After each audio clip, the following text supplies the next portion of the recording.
Sudili su im na Božić.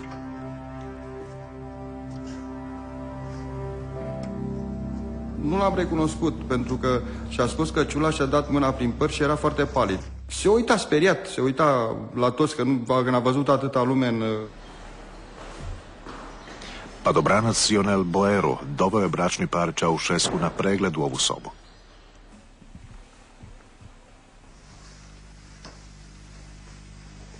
Vă rog să-l poftiți pe pat.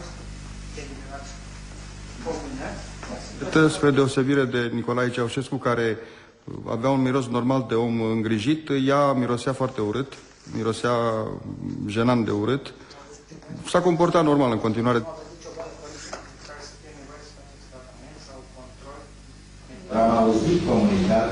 Tijekom suđenja, mnogi su se bojali da će prorežimske snage možda spasiti bračni par Ceaușescu. Deci eu am participat pe timpul procesului, am fost în sală și am primit ordin să execut. Chiar cu riscul de a împușca pe cei care se aflau acolo.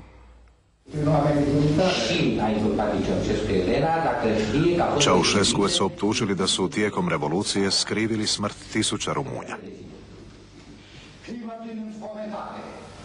Prin lipsă de căldură, prin lipsă de lumină. Dar cea mai odioasă crimă a fost crima de a încătușa spiritul românesc, sufletul acestui popor. E o minciună, nu recunosc că am făcut poporul. Nu vă spun ca să vă gândiți bine că e o minciună în faci și arată acum cât de lipsă de patriotism și ce trădare s-a promis în țara. Suđenje je trajalo samo sat i pol. Bračni par Ceaușescu osuđen je na smrt.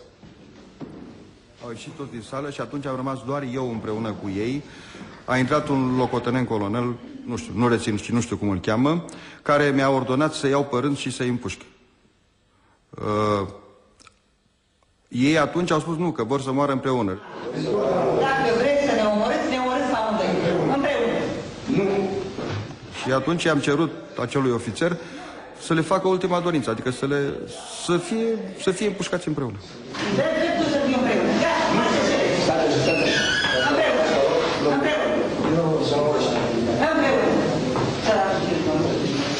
Ce vrei să faci? Ce asta? Nu le gați.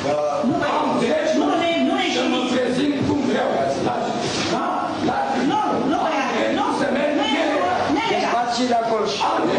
Nu e voie să le legați. Nu, nu legați. De acolo. Le legați. Să-ți nu știu, băbăi, nu mă legați, mă, e rușine. E rușine, v-am crescut. Ca o mamă. Dați la un loc, mă.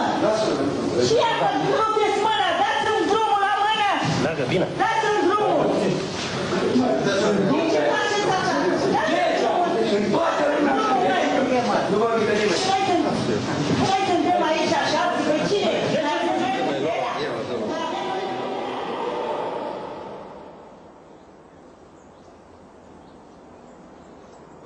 Le-am ordonat colegilor mei să le deplasăm în jur de 6 pași față de cei doi. Le-am ordonat să armeze la foc automat, ca nu cumva să ratăm tragerea.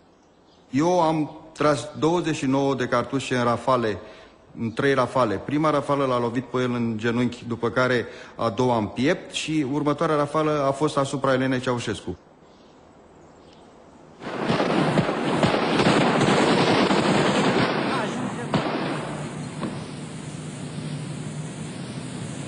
Nu mai trage nimeni.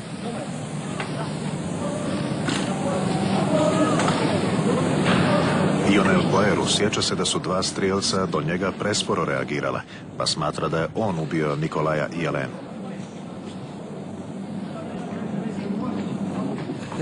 Ridică-l să-l vedem. Ridică-l să-l vedem. Ridică-l, mai sus capul.